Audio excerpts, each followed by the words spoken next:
ओम नारायणः परो व्यक्तात् ओम नारायणो परो व्यक्तात् अण्डमव्यक्तसम्भवम् अण्डमव्यक्तसम्भवम् अण्डस्यान्तस्त्विमे लोकाः अण्डस्यान्तस्मिमे लोकाः सप्तद्वीपा च मेदिनी सप्तदीपास्य मेदिनी ஸ்ரீமத் பகவத்கீதை இரண்டாவது அத்தியாயம் 39வது ஸ்லோகம். ஏஷா தே விஹிதா சாங்கியே புத்திர்யோகே த்விமாம் ஸ்ருணு புத்தியா யுக்தோ யயா பார்த்த கர்மபந்தம் பிரகாஸ்யசி.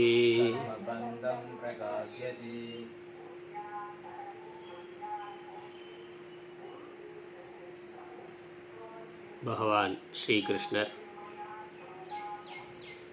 அர்ஜுனனுடைய சோக மோகம் நீங்கும் பொருட்டு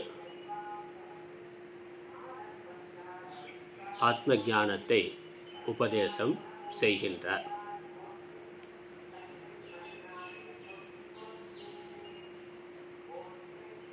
ஆத்ம ஞானம் ஆத்ம அனாத்ம விவேகம், ஆத்மா அகர்த்தா அவிக்ரியம், அது எதையும் செய்வதும் இல்லை, செய்விப்பதும் இல்லை, செயலின் பயனை அனுபவிப்பதும் இல்லை, எவ்வித மாறுபாடும் அற்றதாக, பிறப்பு இறப்பு அற்றதாக, பூர்ணமானதாக இருக்கின்றது. இவ்வாறு எவன் ஒருவன் தன்னை அறிந்து கொள்ளுகிறானோ, தன்னை ஆத்மாவாகவும் ஆத்மா அகர்த்தா அபோக்தா என்றும் எவன் அறிந்து கொள்கின்றானோ அவன் பந்தத்திலிருந்து விடுபட்டவனாக, சம்சார பந்தத்திலிருந்து, பிறப்பு இறப்பிலிருந்து விடுபட்டவனாக ஆகின்றான்.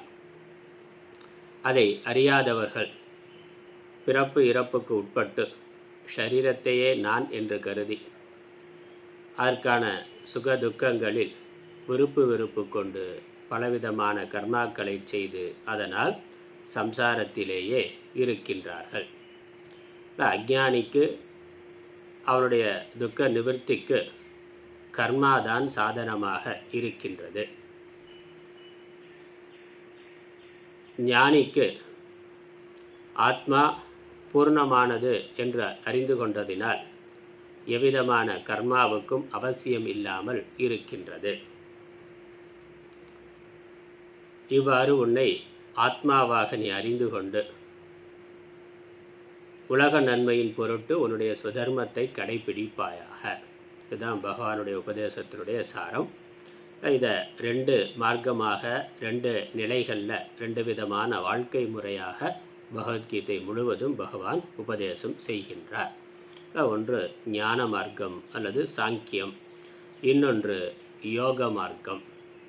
யோகம் என்கின்ற பொழுது கர்மயோகம், உபாசனை ரெண்டையும் உள்ளடக்கியது. கர்மயோகம் நமக்கு ஸ்வதர்மமாக எது அமைந்திருக்கின்றதோ அதை பலனில் பற்றில்லாமல் நான் செய்கிறேங்கிற எண்ணம் இல்லாமல் செய்தல். உபாசனை ஈஸ்வர ரூபத்தை எடுத்துக்கொண்டு சதா தியானிப்பது, நல்ல சமாதி யோகம் என்று ஆச்சாரியர் இங்கே இந்த 39வது ஸ்லோகத்தில் யோகம் என்பதில் ரெண்டையும் சேர்த்து சொல்லுகின்றார்.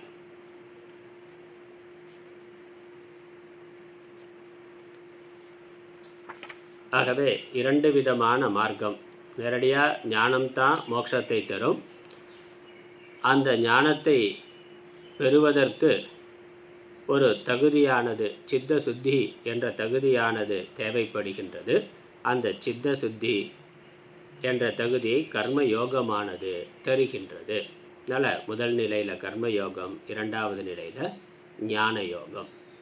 இந்த இரண்டு விதமான வாழ்க்கை முறையை, இரண்டு விதமான சாதனா முறையை பிரித்து காட்டுவதற்காக பகவான் இந்த 39வது ஸ்லோகத்தில் இதுவரைக்கும் உனக்கு சாங்கிய புத்தியானது சொல்லப்பட்டது, சாங்கிய ஞானமானது, சாங்கியத்தை பற்றிய ஞானமானது, புத்தியானது உனக்கு உபதேசிக்கப்பட்டது. என்று தன்னுடைய உபதேசத்தின் தொடக்கத்திலிருந்து 38வது ஸ்லோகம் வரைக்கும் 11:2 11லிருந்து 38 வரைக்கும் சாங்கிய புத்தியானது சொல்லப்பட்டது என்று சொன்னார்.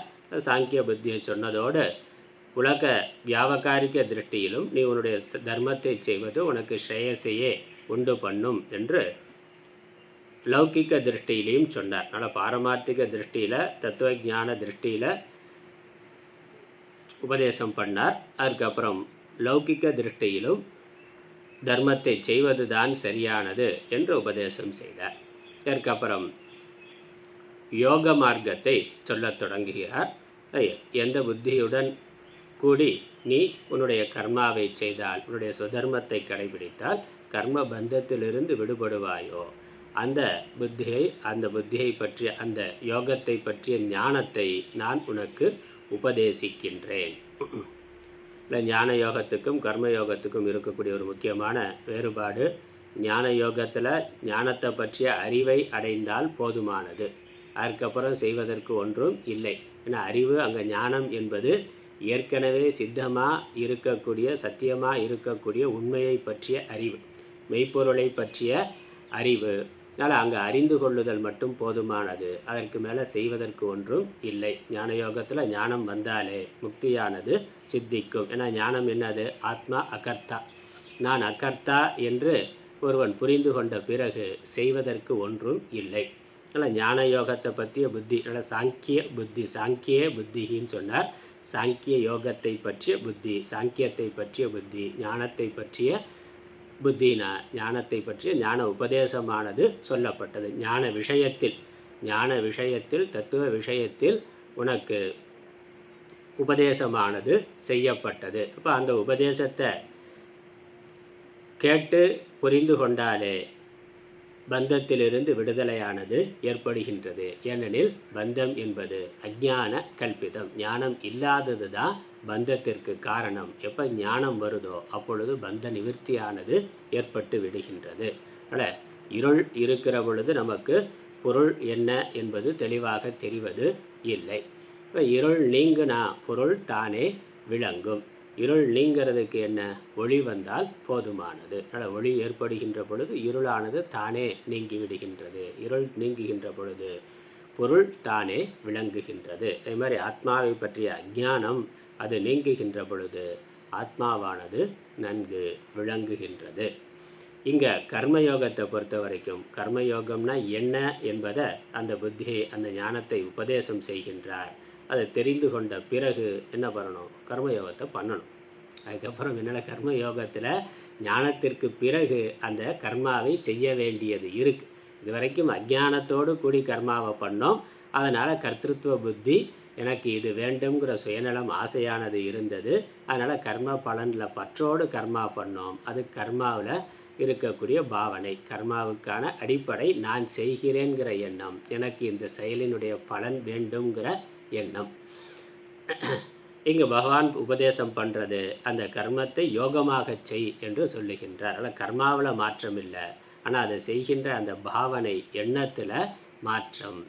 நான் செய்கிறேங்கிற எண்ணத்தை விட்டு ஈஸ்வரன் நடத்துகின்றான். அதனால் ஈஸ்வரனுடைய ஆக்ஞையாக இது செய்யப்படுகின்றது. அதனால் நான் எனக்காக செய்கிறேங்கிறது இல்லை, ஈஸ்வரனுக்காக நான் இதை செய்கின்றேன். அதனால் இதை நடத்துபவனும் ஈஸ்வரன், இதற்கான பலனும் ஈஸ்வரனுக்கே. அதனால் இந்த 39வது ஸ்லோகத்தோட பாஷ்யத்தில் ஆச்சாரியர் தெளிவாக காட்டியிருந்தார். பாஷ்யத்தை சுருக்கமாக அவருக்கு பார்த்துட்டு அப்புறம் அடுத்த ஸ்லோகத்துக்கு 40வது ஸ்லோகத்துக்கு போகலாம். ஏஷா தே பிஹிதா சாங்கிய புத்திர் யோகே திமாம் சுணு. பாஷ்யம்: ஏஷா தே துப்பியம் அபிஹிதா யுக்தா சாங்கியே. இந்த ஞானமானது உனக்கு சாங்கிய விஷயத்தில் உபதேசிக்கப்பட்டது. சாங்கிய விஷயம் என்னது? பரமார்த்த வஸ்து விவேக விஷயே. சாங்கியங்கிறது பரமார்த்த வஸ்து, பரமார்த்தமாக பாரமார்த்திகமாக வாஸ்தவமாக என்ன பொருள் இருக்கின்றது என்பதை பற்றிய விஷயம். அதான் சாங்கியம் என்பது. சாங்கிய விஷய பரமார்த்த வஸ்து விவேக விஷயே. பரமார்த்த வஸ்து என்ன என்பதை பற்றிய அறிவை உண்டு பண்ணுகின்ற விஷயத்தில் புத்திங்கிறது ஞானமானது சொல்லப்பட்டது, அபிஹிதா உபதேசிக்கப்பட்டது. அதனால் என்ன பிரயோஜனம்? அதுதான் சாக்ஷாத் சோக மோகாதி சம்சார ஹேத்து தோஷ நிவர்த்தி காரணம். அந்த சாங்கிய புத்தி தான், சாங்கிய ஞானம்தான், ஆத்ம ஞானம்தான், பரமார்த்த வஸ்து ஞானம்தான் நேரடியாக சாட்சாத்னாக நேரடியாக சோக மோகாதி, சோகம் மோகம் முதலானவைகளோடு கூடியிருக்கின்ற சம்சாரத்திற்கு ஹேத்துவாக, சம்சார ஹேத்து தோஷ, சம்சாரத்திற்கு ஹேத்து தோஷங்கிறது அஜ்ஞானம், அஜ்ஞான நிவர்த்தி காரணம், அஜ்ஞானத்தை நிவர்த்திப்பதற்கான காரணமாக அது இருக்கின்றது. ஆனால் சம்சாரத்திற்கான ஹேத்து அஜ்ஞானம். அந்த சம்சாரம் எப்படிப்பட்டதுன்னா சோகமோகாதீன, சோகம் மோகம் முதலானவைகளோடு கூடிய சம்சாரத்திற்கு ஹேத்து அஜ்ஞானம். அந்த அஜ்ஞான நிவர்த்தி காரணம் சாங்கிய ஞானம், பரமார்த்த வஸ்து ஞானம். அது உனக்கு இதுவரை உபதேசிக்கப்பட்டது. அதுக்கப்புறம் இனிமேல் யோகேத்து, யோக விஷயத்தில் யோகம் எதற்காகனா அந்த சாங்கியமே நேராக சம்சாரத்தை நிவர்த்தி பண்ணோம்னா அதுவே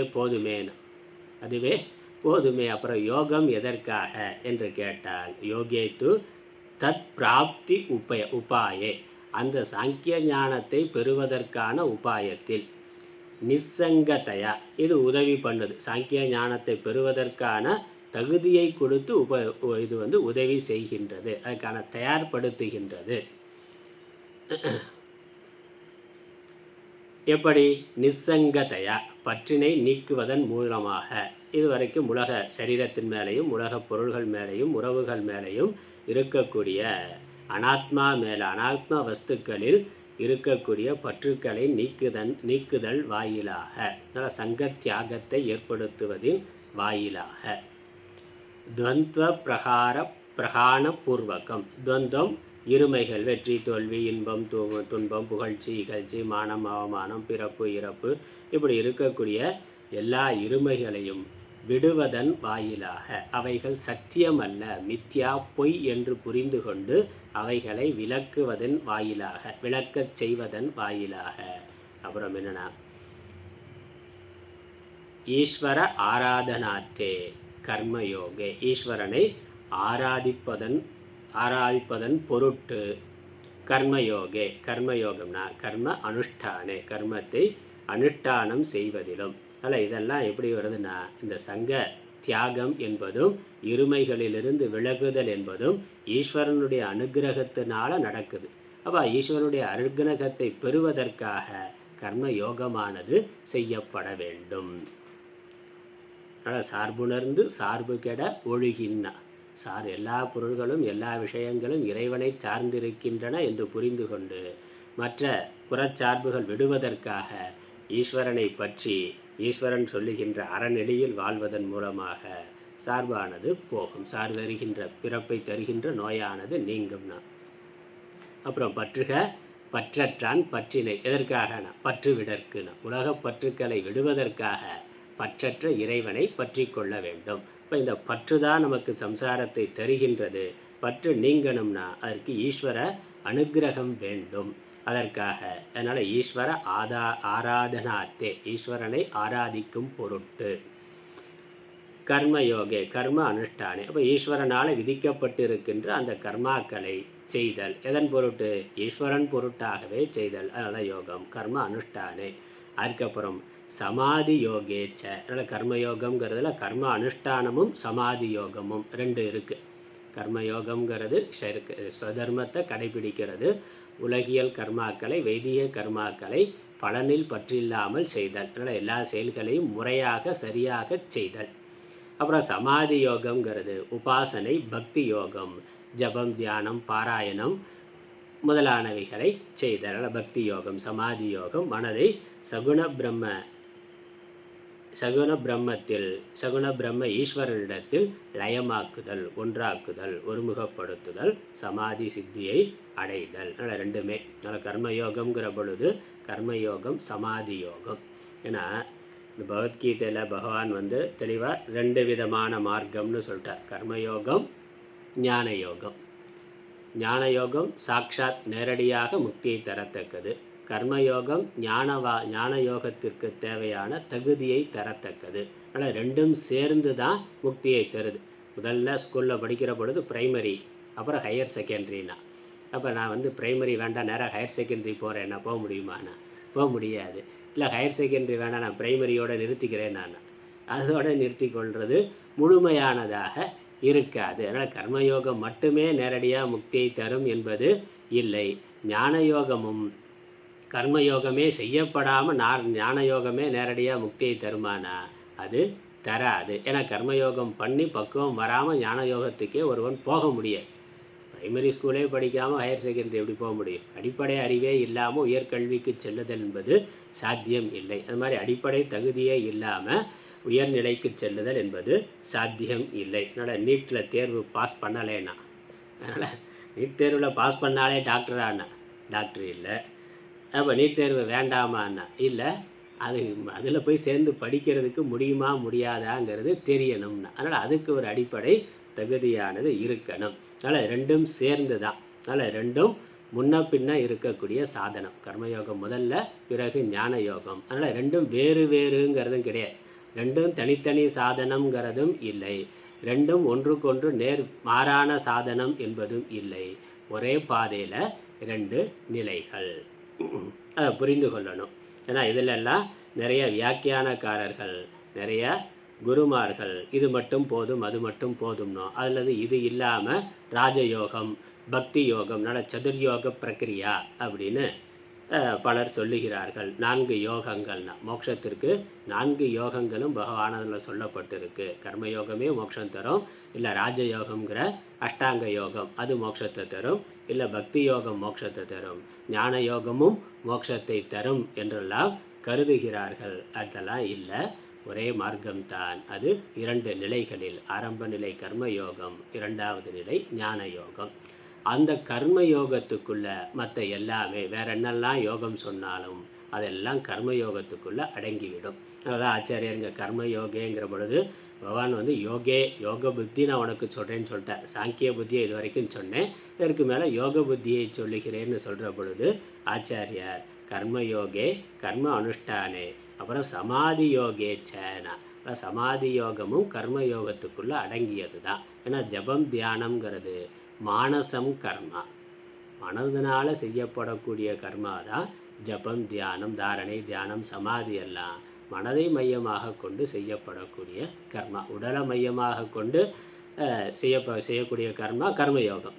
மனதை மனதை பிரதானமாக கொண்டு செய்யப்படக்கூடிய கர்மா கர்மயோகம். அதனால் அது கர்மயோகத்துக்குள்ளே அடங்கக்கூடியது தான். வேறு என்ன யோகம் இது இல்லாமல் ராஜயோகம் சொன்னாலும் சரி, இல்லை புதுசாக என்ன யோகம் பேர் வைத்து கொண்டு ஒவ்வொரு குருமார்களும் ஒவ்வொரு பேரை சொன்னாலும் சரி, எல்லாமே இந்த கர்மயோகம்ங்கிறதுக்குள்ளே அடங்கிவிடும்.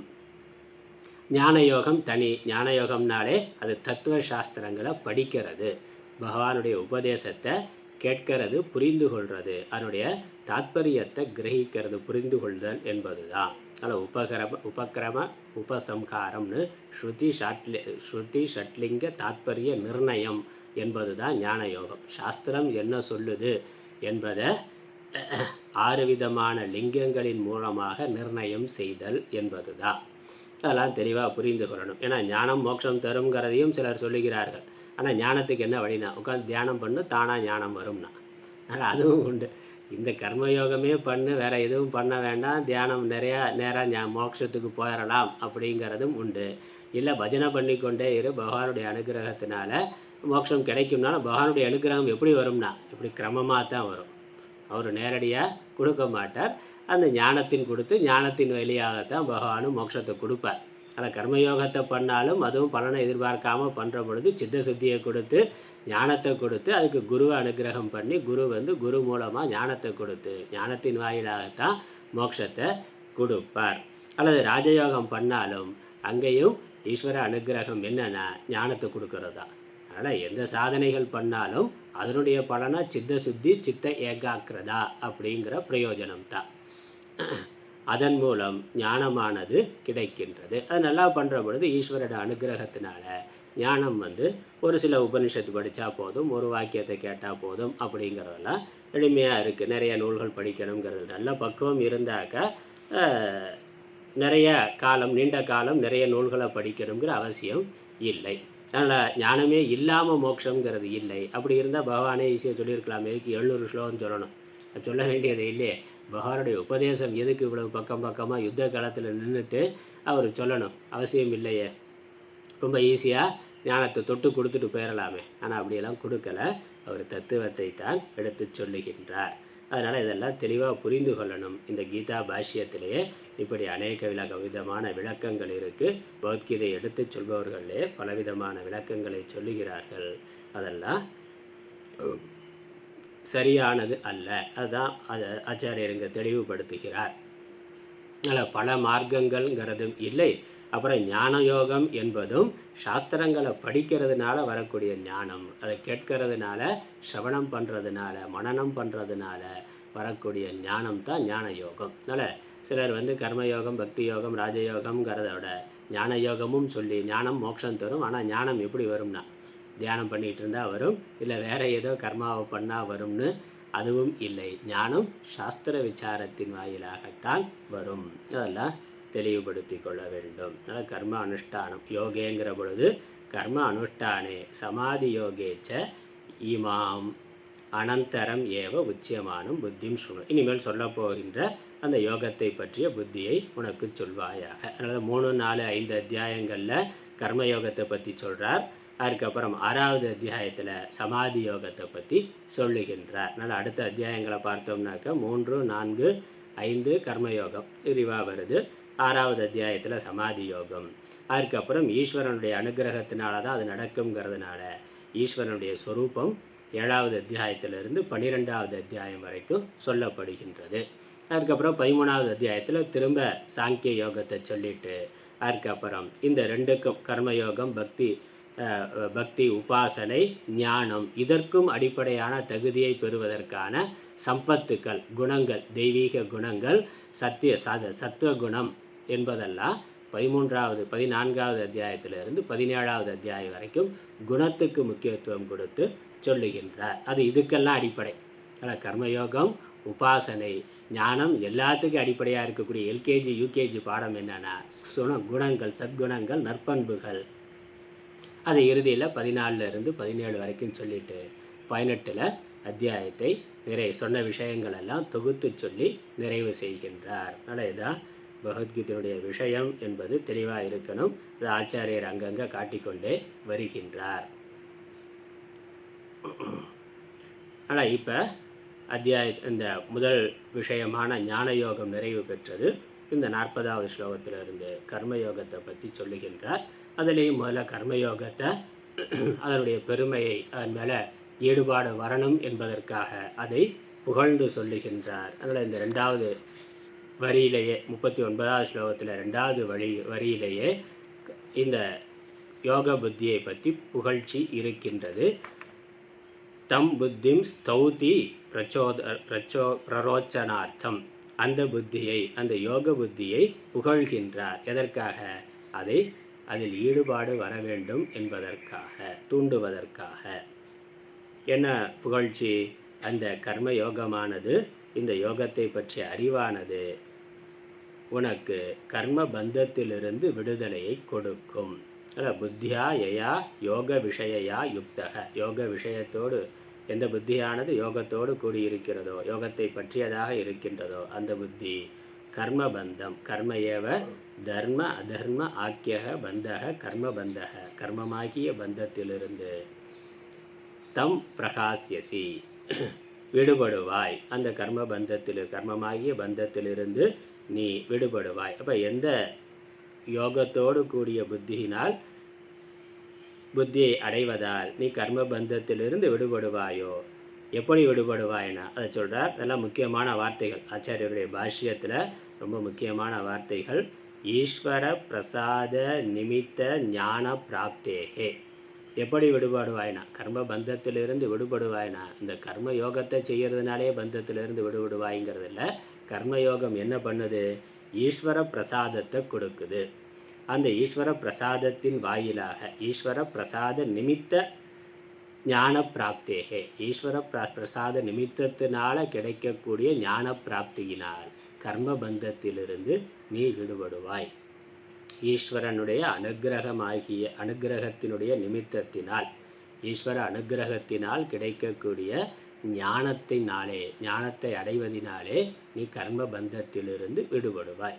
அந்த ஈஸ்வர அனுக்கிரகத்துக்கு கர்மயோகம் உபாசனைங்கிறது சாதனம். அதை முன்னாடியே சொல்லிட்டார், ஈஸ்வர ஆராதனார்த்தே கர்மயோகே என்று சொல்லிட்டார். அதனால் இதெல்லாம் தெளிவாக இருக்கணும். மேற்கொண்டு இதை இன்னும் புகழ்ந்து சொல்கிறார். இந்த கர்மயோகத்தினுடைய பெருமைகளை, அதனுடைய உயர்வை சொல்லுகின்றார். கிஞ்ச அந்யத்து, மேலும் மற்றதை கேள். இதனுடைய புகழ்ச்சி எப்படின்னா, நேரடியாக புகழ்ச்சியை சொல்கிறது ஒரு பக்கம், இதற்கு எதிராக யோக புத்தி இல்லாமல் கேவலம் கர்மத்தை மட்டும் செய்யறதுனால ஏற்படக்கூடிய இகழ்ச்சி. அப்படி நெகட்டிவாக எதிர்மறையாக கர்மயோகம் இல்லாமல் கேவலம் கர்மாவை மட்டும் செய் என்றும் அதை செய்ய தூண்டுபவர்களையும் இகழ்வதன் வாயிலாக கர்மயோகத்தினுடைய பெருமையை காட்டுகின்றார். 40வது ஸ்லோகம்.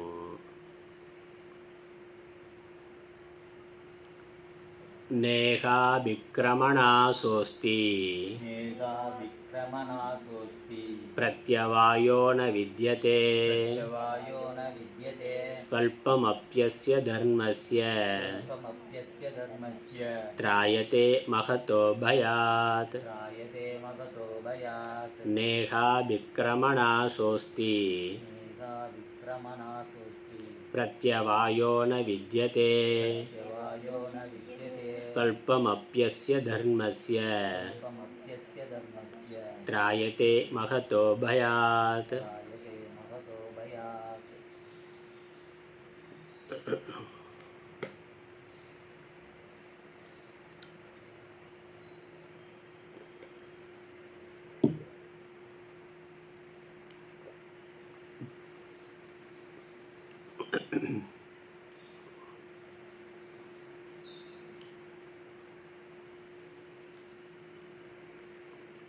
பதார்த்தம். இக அபிக்ரம நாசக ந அஸ்தி, பிரத்யவாயக ந வித்யதே, அஸ்ய தர்மஸ்ய ஸ்வல்பம் அபி மகதः பயாத் த்ராயதே. 3 வாக்கியம். இக, இகேன இங்கே, இகேன இந்த விஷயத்தில், மோக்ஷ மார்க்கே, இகேன மோக்ஷ மார்க்கே மோக்ஷ மார்க்கத்தில், மோட்சத்தை தருகின்ற, மோட்சத்தை அடைவதற்கான பயணத்தில், மோட்சத்தை அடைவதற்கான பாதையில், கர்மயோகம் ஞான யோகம், அதான் மோட்சத்தை அடைவதற்கான மார்க்கம். அந்த மார்க்கத்தில் அபிக்ரம நாசக ந அஸ்தி, தொடங்குவதுங்கிறது கர்மாவுக்கு அபிக்ரமக என்று பேர் சொல்றார். தொடங்கப்பட்டது. நாசக ந அஸ்தி, அதற்கு அழிவென்பது இல்லை. எந்த கர்மா செய்யப்பட்டதோ, யோக புத்தியோடு எது செய்யப்பட்டதோ அதற்கு பலன் இல்லாமல் போதல் என்பது இல்லை. பிரத்யவாயக ந வித்யதே, அல்லது பக்க விளைவுகள் எதிர்விளைவுகள் என்பதும் இல்லை.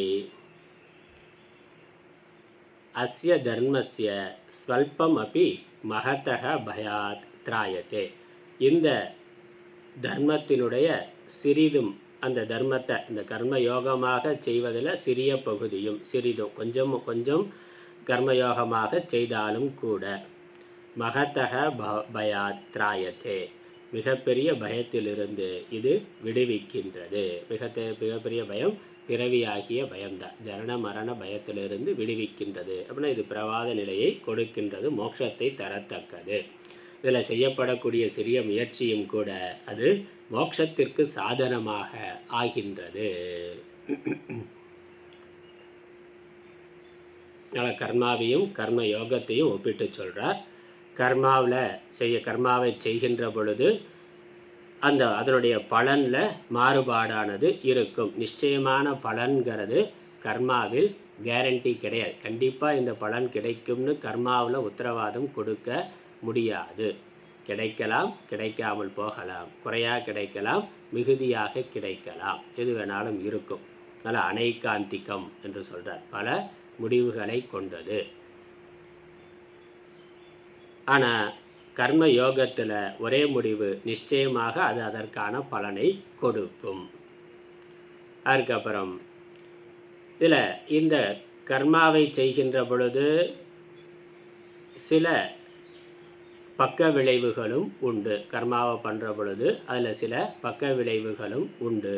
ஆனால் கர்ம யோகத்தில் அப்படி எதுவும் இல்லை. அதான் தோஷம். அத்த பிரத்யவாயம் என்று சொல்லுகின்றார். செய்யறத செய்யாமல் விடுறது அப்படிங்கிறதும் அதனுடைய விளைவாக சில பக்க விளைவுகள் ஏற்படுவதும் என்பதும் தோஷம். அந்த தோஷம் எல்லாம் இங்கே இல்லை, கர்மயோகத்தில் இல்லை. கர்மாவில் அதெல்லாம் இருக்குது. கர்மாவினுடைய குறைபாடு அது. பலவிதமான பலன்களை கொண்டது கர்மா, அப்புறம் பக்க விளைவுகளை கொண்டது கர்மா. ஆனால் கர்மயோகத்தில் ஒரே பலன்தான், எவ்விதமான பக்க விளைவும் இல்லாத பலன். அதுக்கப்புறம் கர்மாவில் எவ்வளவு செய்கிறோமோ அவ்வளவு பலன் கிடைக்கும். அந்த பலனும் அனித்தியமானதாக இருக்கும். எவ்வளவு கர்மா பண்ணுறோமோ அதுக்கேற்ற பலன் தான், அதில் ஒன்றும் மாறாது. இவ்வளவுதான் செஞ்சால் இவ்வளவுதான் கிடைக்கும். ஆனால் இதில் சிறிய அளவு செய்வதும் மிகப்பெரிய சம்சார பயத்திலிருந்து விடுவிப்பதாக இருக்கின்றது. மிகப்பெரிய அனித்தியமான பலன் இல்லாமல் நித்தியமான பலனை தரத்தக்கதாக இருக்கின்றது. கர்மாவில் என்ன பலன் வந்தாலும் அது அனித்தியமானது. ஆனால் கர்மயோகத்தில் வரக்கூடிய பலனோ நித்தியமானது. பாஷ்யம் பார்க்கலாம். ந இக மோக்ஷமார்கே கர்மயோகே அபிக்ரமநாசக அபிக்ரமணம் அபிக்ரமஹ பிராரம்பஹ தஸ்ய நாசக ந அஸ்தி யதா கிருஷ்யாதேஹே யோக விஷயே பிராரம்பஸ்ய ந அனைகாந்திக பலத்வம் இத்யர்த்தः.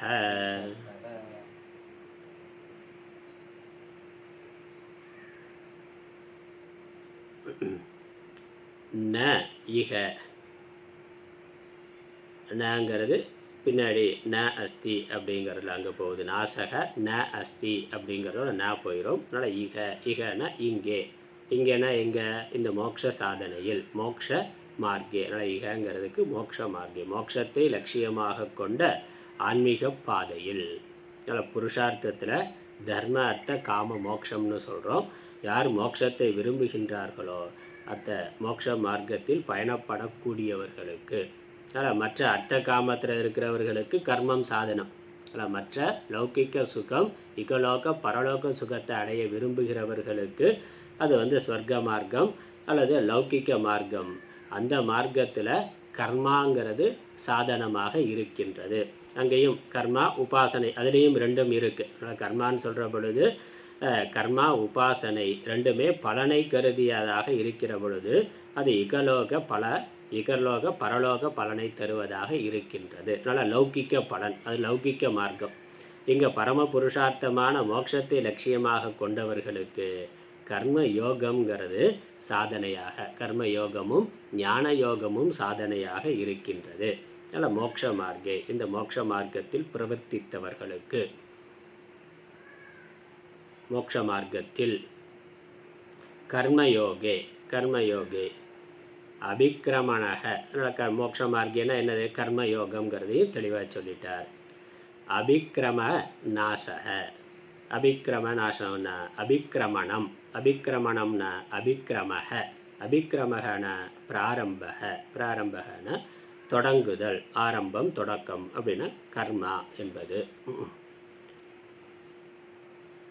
தஸ்ய நாசக ந அஸ்தி, இந்த கர்மத்தை யோகமாக செய்கின்ற பொழுது அதனுடைய பலன் ஏற்படுதல் என்பதில் நாசமானது இல்லை. எது மாதிரி, யதா கிருஷ்யாதேகே, கிருஷி அப்படின்னா விவசாயம், விவசாயம் முதலானவைகளைப் போல கர்ம பலனில் நாசம் என்பது இல்லை. முயற்சி தோல்வியடைதல் என்பது இல்லை, முயற்சி பயனற்று போதல் என்பது இல்லை.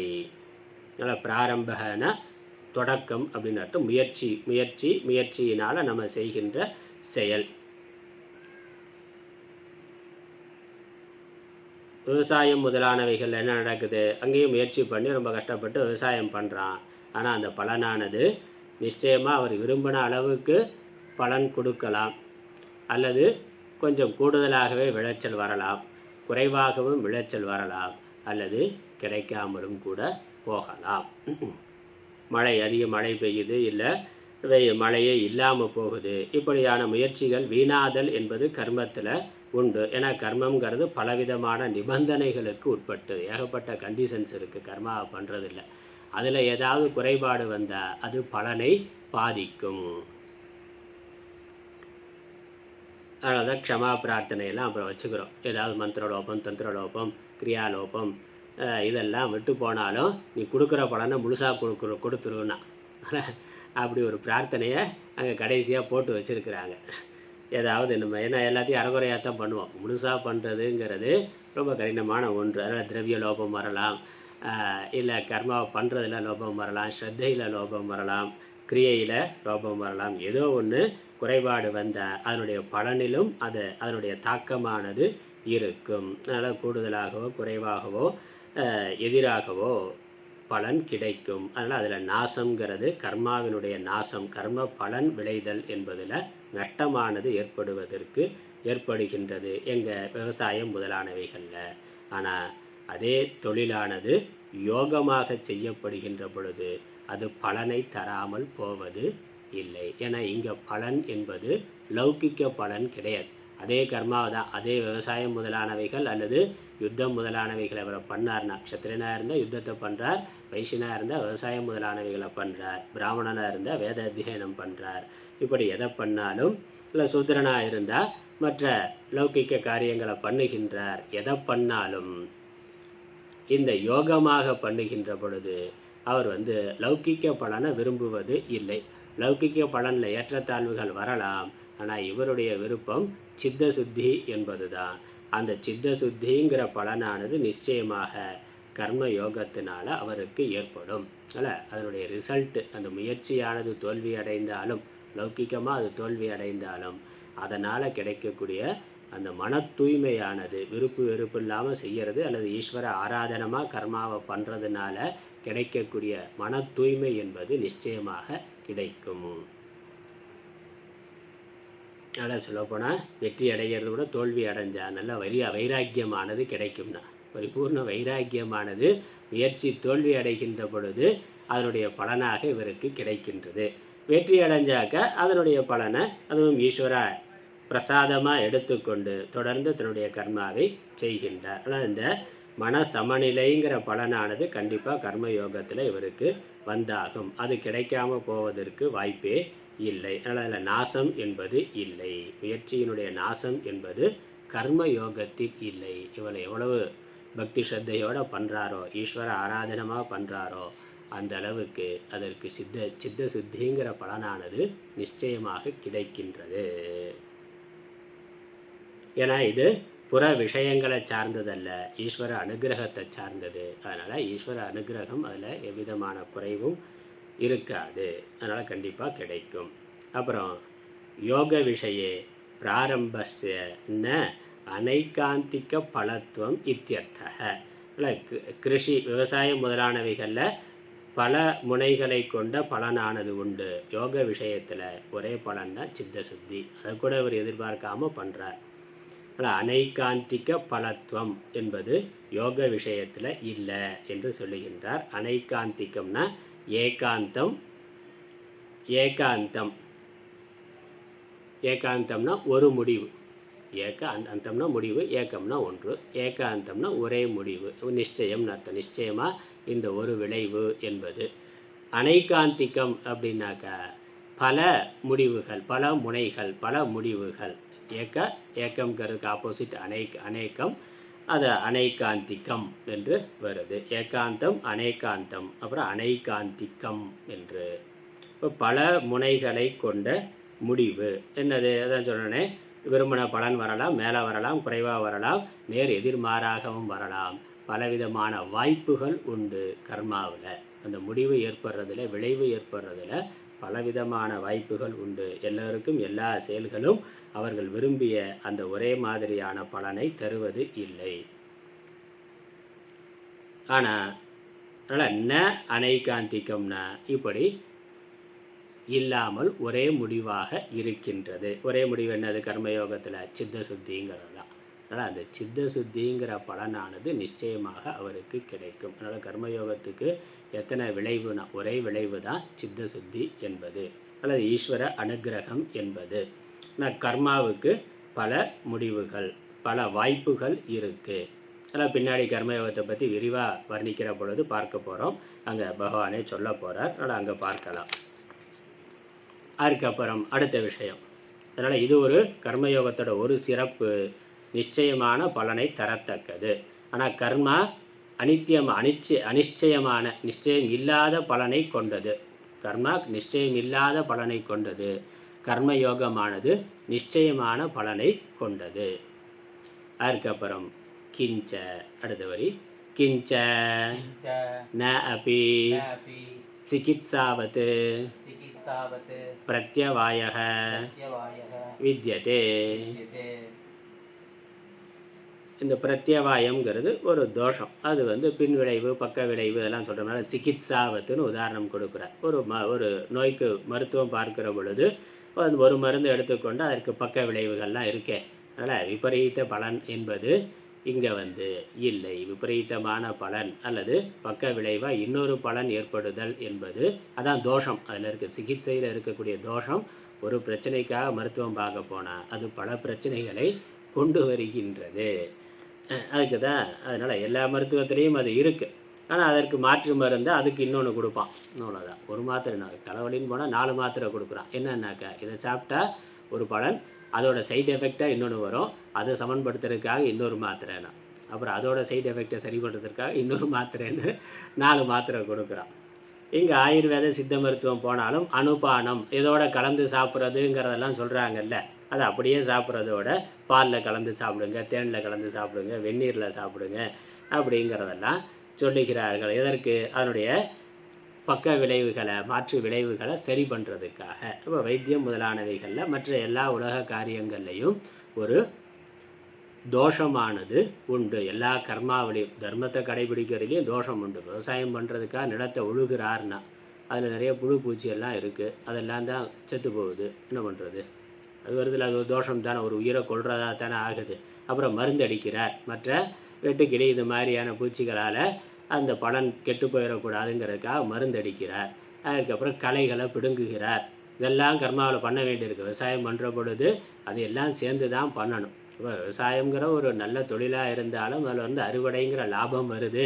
அதை வைத்துக்கொண்டு ஒரு உணவு உண்ணுகிறார், மற்றவர்களுக்கு கொடுக்குறார், புண்ணியம் பண்ணுறாருனா அந்த விவசாயம் பண்ணுறதுக்குள்ளே ஒரு எவ்வளவு மற்ற உயிரினங்களை பாதிப்பு உண்டாக்க வேண்டியது இருக்கின்றது. புழு பூச்சியிலிருந்து அப்புறம் பறவைகள், வெட்டில் பூச்சி அதெல்லாம் இதுக்கு மருந்தடிக்க வேண்டியது இருக்குது. அதுக்கப்புறம் களைகளை பிடுங்க வேண்டியது இருக்குது. களையும் ஒரு உயிரினம் தானே, ஆனால் அதை பிடுங்க வேண்டியது இருக்குது. அப்போ இதெல்லாம் தர்மத்தை கடைபிடிக்கிறதுல இருக்கக்கூடிய தோஷம். எந்த தர்மத்தை பண்ணாலும் அதில் ஒரு குறைபாடு இருக்கத்தான் செய்கின்றது.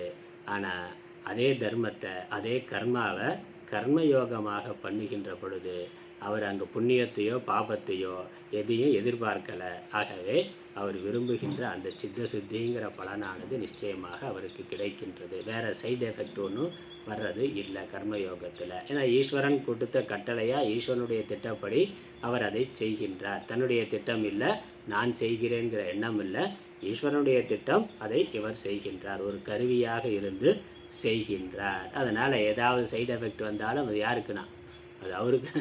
அதனால் அவர் ஈஸ்வரனுக்கு தான். ஈஸ்வரன் தான் எல்லாத்தையும் சேர்த்து படைச்சிருக்கிறார். அதே விவசாயத்தில் இதெல்லாம் இருக்கணும். இது உணவு பயிர், இது உணவு இல்லாத பயிர் அப்படிங்கிறத பகவான் வச்சுருக்கிறார்ல. பகவான் தானே வச்சுருக்கிறார். அதனால் அவரே அப்பப்போ சம்ஹாரம்லாம் பண்ணுறார். அதனால் அது அவருடைய பொறுப்பாக இருக்குது. அவருடைய வேலையை நாம் செய்கின்றோம். லாபமோ நஷ்டமோ அது அவருக்குத்தான். இப்போ ஒருத்தன் ஒரு விவசாயம் பண்ணுறவன் அவனே அந்த தோட்டத்துக்கு முதலாளினாக்கா லாபமோ நஷ்டமோ அவனை பாதிக்கும். ஆனால் ஒரு தோட்டத்தில் கூலி தொழிலாளியாக இருக்கிறார் அப்படின்னா என்னது? அவர் செஞ்ச வேலைக்கு அன்னைக்கான கர்மாவுக்கு என்ன பலனோ அதை கூலியை கொடுத்துருவார். அவர் கூலியை வாங்கிட்டு போயிடுவார். ஆனால் அது விவசாயத்தினுடைய முடிவில் அறுவடை காலத்தில் என்ன லாபம் நஷ்டம் வருதோ அது அந்த கூலி தொழிலாளியை பாதிக்குமான்னா அவருக்கு ஒன்றும் இல்லை. அவர் வேலை பார்த்ததுக்கான கூலியை அவர் அன்றாடம் வாங்கிட்டு போயிடுறார். அந்த விளைவு லாபமோ நஷ்டமோ மிகுதியாக வந்தாலும் அது முதலாளிக்கு தான், இல்லை நஷ்டமானாலும் குறைவாக வந்தாலும் முதலாளிக்கு தான். வேலை செய்த கூலி தொழிலாளிக்கு அதனால் கூடுதலாக ஒன்றும் வரப்போகிறது இல்லை, குறைய போகிறதும் இல்லை. அவர் வேலை செஞ்சதுக்கான பலன் அவருக்கு கையில் கிடைக்கின்றது. அதே மாதிரி தான் நான் செய்கிறேன்னு நினச்சி செய்கிற பொழுது அதனுடைய முதலாளியாக நாம் இருக்கிறோம். அதனுடைய லாப நஷ்டம் நம்மை முழுமையாக வந்து சேருகின்றது. அதனால் பாதிப்பு வருகின்றது. இது பகவான் முதலாளினா, நாமெல்லாம் நாம் தொழிலாளி, நான் தொழிலாளி, பகவான் தான் முதலாளி என்றால் அந்த லாபமோ நஷ்டமோ அது அவருக்கானது. அதனுடைய பலன் நான் என்ன செய்கிறனோ அதற்கான பலன் மட்டும் எனக்கு பகவான் கொடுத்து விடுவார். அந்த பாவனை இருக்கிற பொழுது அது கண்டிப்பாக கிடைக்கிறது. வேற எந்த விபரீத பாவனைகளும் இல்லை, விபரீத விளைவுகளும் அங்கு இல்லை. அதான் கர்மயோகத்தினுடைய சிறப்பு பெருமை.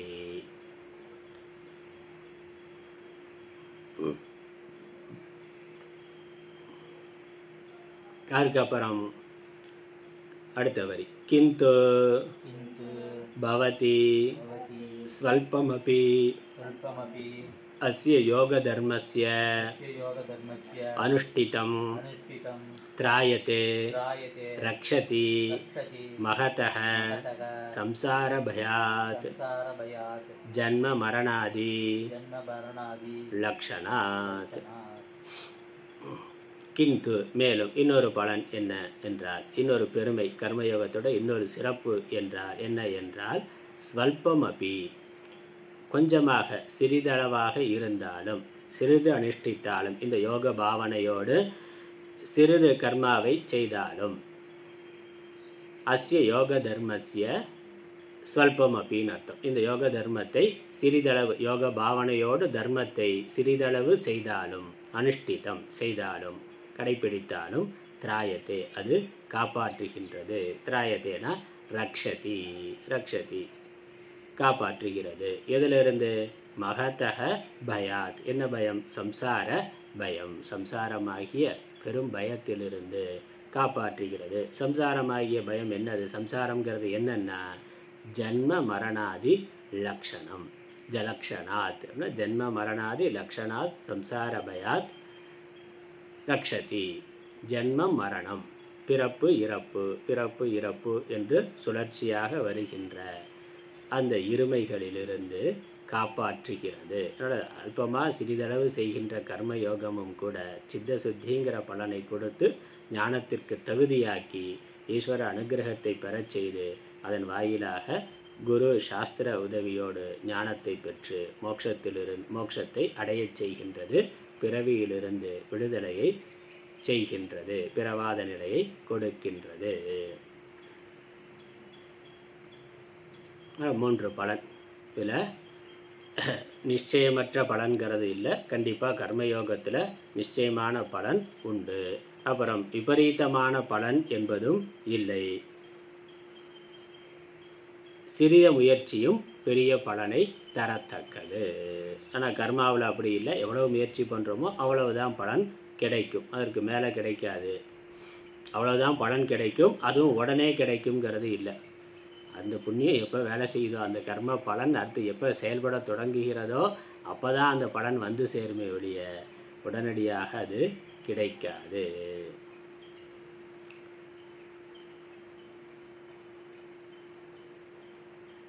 அடுத்த ஸ்லோகத்திற்கான அவதாரிக்கை. அதுக்கு முன்னாடி இங்கே தமிழ் அர்த்தம் பார்த்துடலாம்.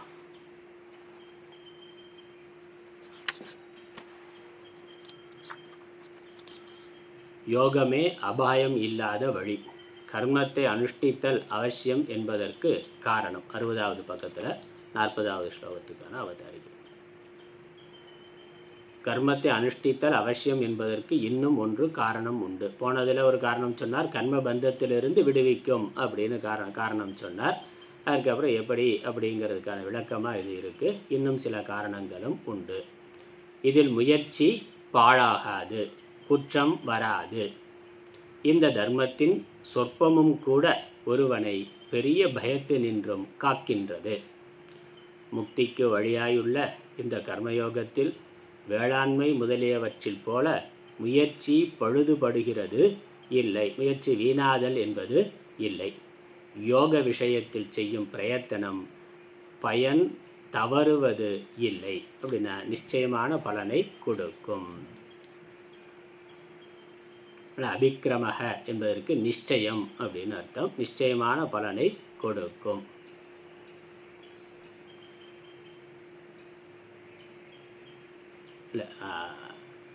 ஏகாந்திகம் என்பதற்கு நிச்சயம் அப்படிங்கிற அர்த்தம். நிச்சயமாக அது பலனை கொடுக்கும் என்பது. அன்றியும் வைத்தியம் செய்வதில் போல அனர்த்தமும் நேரிடுதல் இல்லை. அதனால் அனர்த்தம் வர்றதுங்கிறது இல்லை. ஆப்ரேஷன் சக்ஸஸ்ஸு, ஆனால் பேஷண்ட் டெட்டுனா. அதனால் ஆப்ரேஷன் வெற்றிகரமாக முடிந்தது, ஆனால் நோயாளி இறந்து விட்டார் அப்படிங்கிற அனர்த்தமான பலன் தான். அதுக்கு ஆப்ரேஷன் பண்ணாமல் இருந்தால் இன்னும் கொஞ்சம் நாள் உயிரோடு இருந்திருப்பார். ஆப்ரேஷன் பண்ணார், ஆப்ரேஷன் நல்ல விதமாக பண்ணிட்டோம், ஆனால் அவரை காப்பாற்ற முடியலை என்று சொல்கிற மாதிரி அது அனர்த்தமான பலன். லௌகிக்க விஷயத்தில் அப்படி பல நடக்கின்றது. ஆனால் கர்மயோகத்தில் அப்படி அனர்த்தங்கிறது இல்லை. மற்ற இந்த யோகத்தை சிறிது அனுஷ்டித்தலும் ஒருவனை பிறப்பு இறப்பு முதலாகிய சம்சார பயமான பெரிய பயத்தினின்றும் காப்பாற்றுகின்றது. அது மோட்சத்திற்கு சரியான உபாயமாக இருக்கின்றது. மோட்சத்திற்கான தகுதியை உண்டு பண்ணுறதுல எவ்விதத்திலும் அது தவறுவது இல்லை. சிறிய முயற்சியும் அதற்கான பலனை கொடுத்து கொண்டே இருக்கின்றது, பக்குவப்படுத்துகின்றது. அவ்வளோதான். கர்மத்தை யோகமாக பண்ணுற பொழுது ஒருவன் பக்குவத்தை அடைந்து கொண்டே போகின்றான். மோட்சத்தை ஞானத்தை அடைவதற்கான பக்குவத்தை அடைந்து கொண்டே போகின்றான். அதனால் லௌகிக்கமாக வெற்றியாக இருந்தாலும் அதில் அவனுக்கு ஒரு பெரிய மகிழ்ச்சி இல்லை. தோல்வியாக இருந்தாலும் அது வைராக்கியத்திற்கு சாதனமாக ஆகின்றது. அதனால் கிடைத்தா நல்லது, கிடைக்கலைன்னா ரொம்ப நல்லதுன்னா. அதனால் கர்ம யோகியோட மனநிலை அதுதான். கிடைச்சா நல்லது, முயற்சி பண்ணுறேன், கிடைச்சா நல்லது, கிடைக்கலைன்னா ரொம்ப நல்லதுன்னா. ஏன்னா கிடைச்சா லௌகிக்கமாக ஒரு பிரயோஜனம் இருக்குது, அதை அனுபவிக்கலாம், மேலே ஒரு சந்தோஷம் இருக்குது. கிடைக்கலைன்னா என்னது, ரொம்ப நல்லதுன்னா அது வைராக்கியத்திற்கு சாதனம் ஆகுது. இந்த முயற்சி கிடைக்கவில்லை, தோல்வி வந்ததுன்னா அப்போ இதுவே வேண்டாம்னா, சீச்சி இந்த படம் பிடிக்கும்னு இந்த உலக வாழ்க்கை வேண்டான்னு அதில் ஒரு கசப்பு ஏற்பட்டு அது ஞானத்திற்கு மோட்சத்திற்கு உலக வாழ்க்கையிலிருந்து விலகி செல்வதற்கான ஒரு பக்குவத்தை மனதிற்கு கொடுக்கின்றது. அதனால் அது ரொம்ப நல்லதுன்னா. தோல்வியானது ஏற்பட்டால், கஷ்டம் வந்தாக்க அது இன்னும் இறைவனை நினைக்க செய்கின்றது. இன்னும் மோட்சத்தை அடைவதற்கு பிறவாத நிலையை அடைய வேண்டும் என்பதில் ஒரு தீவிரத்துவத்தை, தீவிர வைராக்கியத்தை அது உண்டு பண்ணுகின்றது. அதனால் அது ரொம்ப நல்லது என்பது கர்மயோகத்தினுடைய பலன். அதனால் எப்படியா இருந்தாலும் அது பலனானது கொடுக்கின்றது. வந்தாலும் நன்மை தான், வரவில்லை என்றாலும் நன்மை தான். அதற்கு மேலே இந்த கர்மயோகத்தினுடைய பெருமையை காட்டுவதற்கு, கர்மயோகம் சாங்கிய யோகம் ரெண்டையும் சேர்த்து, அதனால் அடுத்த அவதாரிக்கையை மட்டும் படிச்சுட்டு முடிச்சிடலாம். யாயம் சாங்கிய புத்திஹி உக்தா யோகேச்ச வக்ஷ்யமான லக்ஷணாசா. எந்த இத சாங்கிய புத்தி யோக புத்தியானது சொல்லப்பட்டதோ அது சொல்லப்படக்கூடிய லட்சணங்களோடு கூடியது.